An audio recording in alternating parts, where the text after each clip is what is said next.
Assalamu alaikum warahmatullahi wabarakatuh. A'udhu billahi minash shaitanir rajim. Bismillahir rahmanir rahim. So dear friends, as you know that we have started a new series with the title Finality of the Prophethood and the Beliefs of Promised Mercy on it. In the last episode, which was the first episode of this series, we proved from the Holy Quran and the traditions of the Holy Prophet Muhammad, may peace and blessings of Allah be upon him, and from the writings of other saints who claim to be the recipients of the revelation, and that they are Muhadath, and Allah speaks with them, though their revelations were not Wahiy Nabuwat but Wahiy Wilayat. For instance, an angel Gabriel appears and recites to the recipient. This form is one in which the revealed books were given to the prophets, and this form of revelations is Wahiy Nabuwat, is closed with the termination of the prophethood in the Holy Prophet Muhammad, may peace and blessings of Allah be upon him.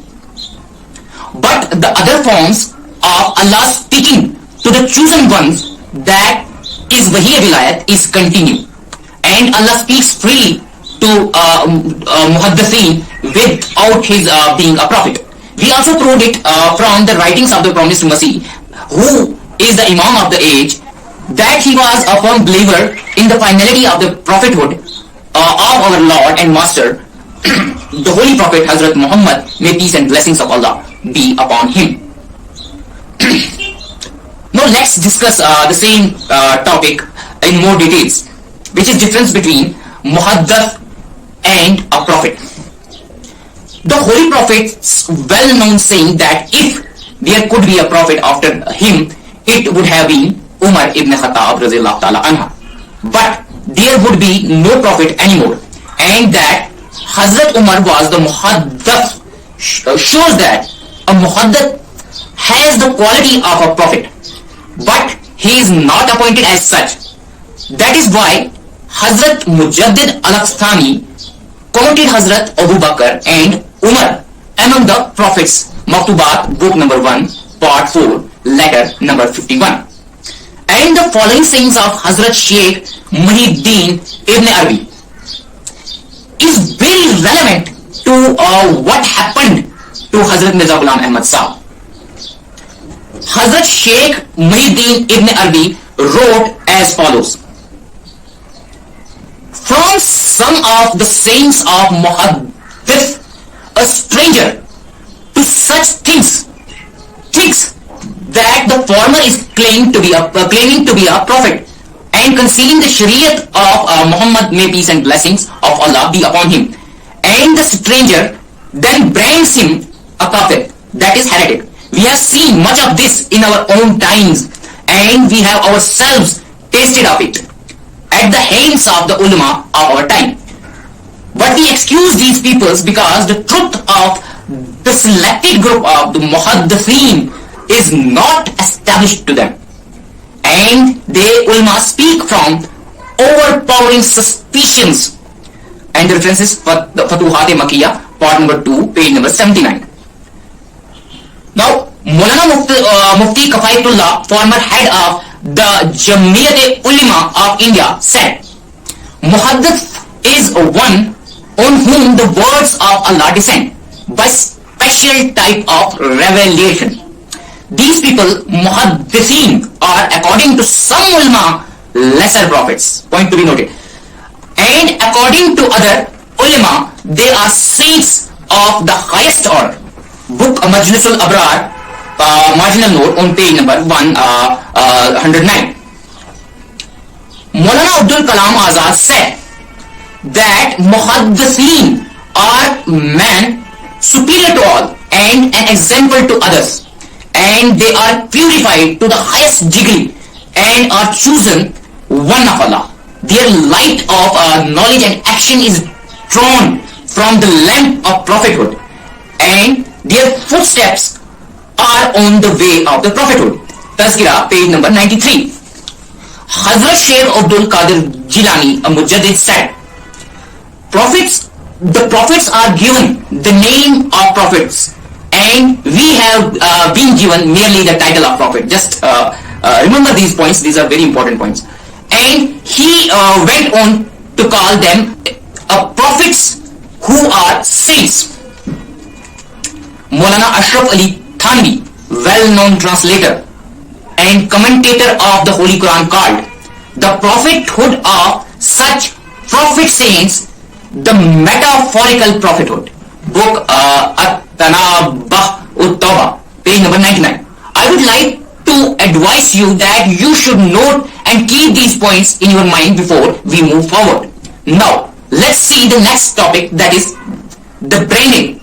The above quotations have been given to show the closeness of a Muhadath with prophethood. In these circumstances, was it any fault of Hazrat Mirza Ghulam Ahmad Sahab that he wrote in reply to the charge that by calling himself the promised Masih, he claimed to be a prophet, as follows? Here, if it be objected that the like of the Masih should also be a prophet because the Masih himself was a prophet, the reply to this in the first instance is that our prophet has not made prophethood a condition for the promised Masih, but has clearly said that he shall be a Muslim and bound by the law of the Quran, like ordinary Muslims. He shall not claim anything except that he was a Muslim and an Imam of the Muslims. Besides this, there is no doubt that this humble person has been raised by Allah as a Muhadath for this Ummah. And a Muhadath is also, in a sense, a prophet, although the complete prophet is not for him. However, in a partial way, he is a prophet because he has the honor of being spoken to Allah, and the events of the future were disclosed to him. And like the revelations of the prophets and messengers of Allah, his revelation is also guarded against the interference of the devil. And the real sense of the Sharia is disclosed to him. And exactly like prophets, he is commissioned by Allah. And it is obligatory on him, like the prophets, to proclaim himself, and he who repudiates him renders himself liable to divine punishment to a certain extent. And the use of the word prophethood for him means nothing more than that the above mentioned characteristics are found in him, and the reference is book Tawzi Marham, page number 17-18. Now, Hazrat Mirza Sahab said nothing above to which any exception could be taken, but what followed the above gave a handle to his critics and opponents to brand him as kafir. If the plea is put forward that the doors of the prophethood is closed and the revelation which used to come to the prophets has been sealed off, I say that the door of the prophethood has not been closed in every sense, nor the seal has been set on the revelation in all the respects, but a partial door of the revelation and prophethood has always been open for this ummah, which has been blessed by the Allah. But it should be remembered clearly with all one's heart that this prophethood, which will continue forever, is not the perfect prophethood, but as I have explained just now, it is only a partial prophethood, which in other words is called Muhaddathiyat, which is given to him who follows in the footsteps of the perfect man, Muhammad Mustafa, may peace and blessings of Allah be upon him, who is in his person of all the excellences, was the embodiment of all the excellences of the prophethood. Tawzi Marham, page number 19. This passage was made the basis of the fatwa of kufr, declaration of heresy brought against Hazrat Mirza Ghulam Ahmad Sahab. Although the earlier quotation given in this episode from the Holy Prophet, may peace and blessings of Allah be upon him, and the earlier Mujaddideen, saints and scholars of the Islam show that they had said much more. Let's see these quotes by Hazrat Mujaddid Al-Afsani in support of his case. He quoted the sayings of the Holy Prophet that Umar bin Khattab would have been prophet after him, but for the fact that there would be no prophet after him, but the Umar would be a Muhadath, show the true status of the Muhadath. Then the Holy Prophet also said that the Mubashirat, good visions, true dreams, which will continue in the Ummah are 146th part of the prophethood. Bukhari 92:26.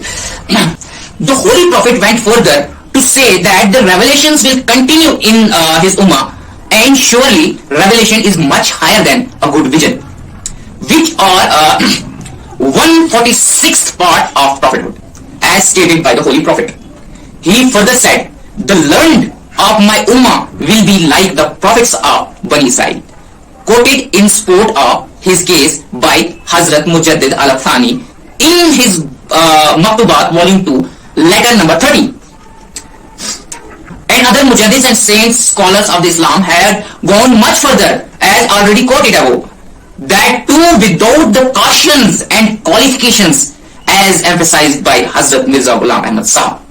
Much has also been made of the fact that Hazrat Mirza Sahab occasionally used word Nabi, prophet, in connection with his status, although he was careful enough to qualify it by saying that he was using the word only in its etymological sense of one who makes a prophecy after receiving knowledge of the future from Allah through revelation.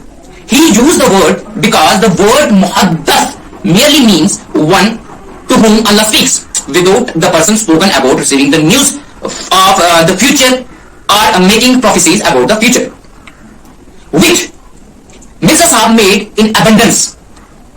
In the same sense, he explained why he of all the Mujaddids was given the name of Nabi, Prophet, by the Holy Prophet in one of the reports contained in the Sahih Muslim, the book of tradition which along with the Bukhari is called Sahihain, the two correct books of Hadith.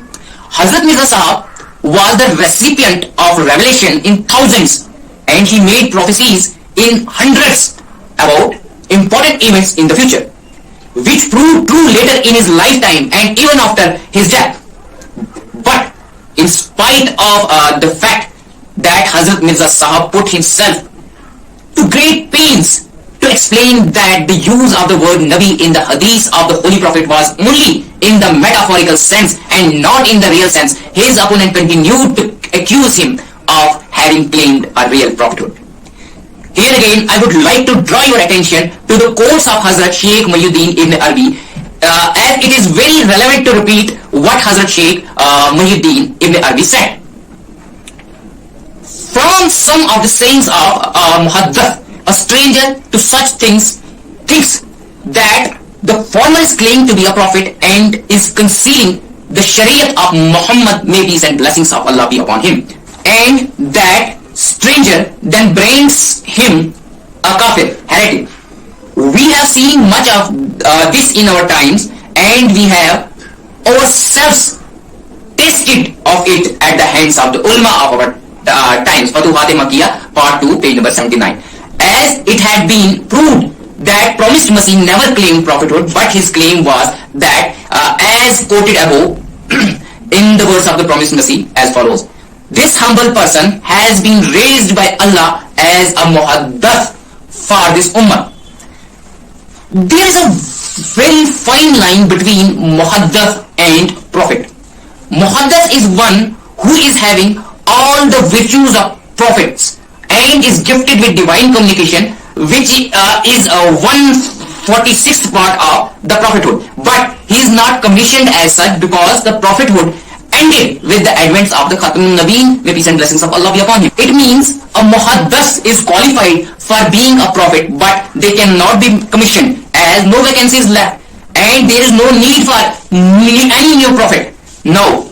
So they were given a new task, that is reformation, and which in other sense is called a Mujaddid. I think it is enough for today, and for tomorrow our topic will be the denial of the prophethood by promised Masih. So stay tuned, and if you have not subscribed my channel, please subscribe it and press the notification icon so that you will get the updates from this channel. Wa akhiru da'wana alhamdulillahi rabbil alameen. Wassalam.